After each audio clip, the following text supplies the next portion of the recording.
মুছলপুৰত মানৱতাক লজ্জানত কৰা ঘটনা কৃষ্ণগুৰুত দীক্ষিত হোৱাৰ বাবে সৎকাৰ নকৰিলে এজন ব্যক্তিৰ বৃদ্ধা পত্নীয়ে আত্মীয়ৰ সহায়ত সৎকাৰ কৰিলে সানাৰাম দাস নামৰ এজন লোকৰ কৃষ্ণগুৰু ধৰ্ম গ্ৰহণ কৰাৰ বাবে এঘৰীয়া কৰা হৈছিল পৰিয়ালটো মুছলপুৰৰ চৰাইমাৰীত এই কৰুণ ঘটনা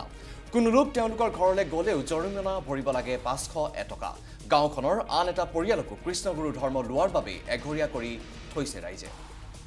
পুনৰ জনাইছো মুছলপুৰত এক মানৱতাক লজ্জানত কৰা ঘটনা কৃষ্ণগুৰুত দীক্ষিত হোৱাৰ বাবে সৎকাৰ নকৰিলে এজন ব্যক্তিৰ বৃদ্ধা পত্নীয়ে আত্মীয়ৰ সহায়ত সৎকাৰ কৰিলে সানাৰাম দাস নামৰ এজন লোকৰ কৃষ্ণগুৰু ধৰ্ম গ্ৰহণ কৰাৰ বাবে এঘৰীয়া কৰা হৈছিল পৰিয়ালটো মুছলপুৰৰ চৰাইমাৰীত এই কৰুণ ঘটনা কোনো লোক তেওঁলোকৰ ঘৰলৈ গলেও জৰিমনা ভৰিব লাগে 501 টকা গাঁওখনৰ আন এটা পৰিয়ালকো কৃষ্ণগুৰু ধৰ্ম লোৱাৰ বাবে এঘৰীয়া কৰিলে গাঁওবাসীয়ে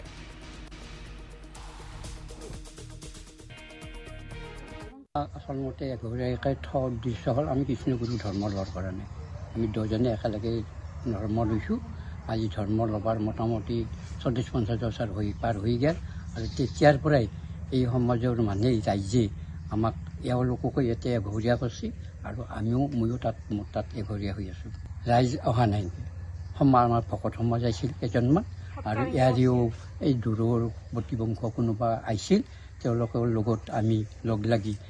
সৰু জোৱাই আহিছে এইখিনি আমি লগ লাগি বুঢ়াজনক দাহন কৰা হৈছে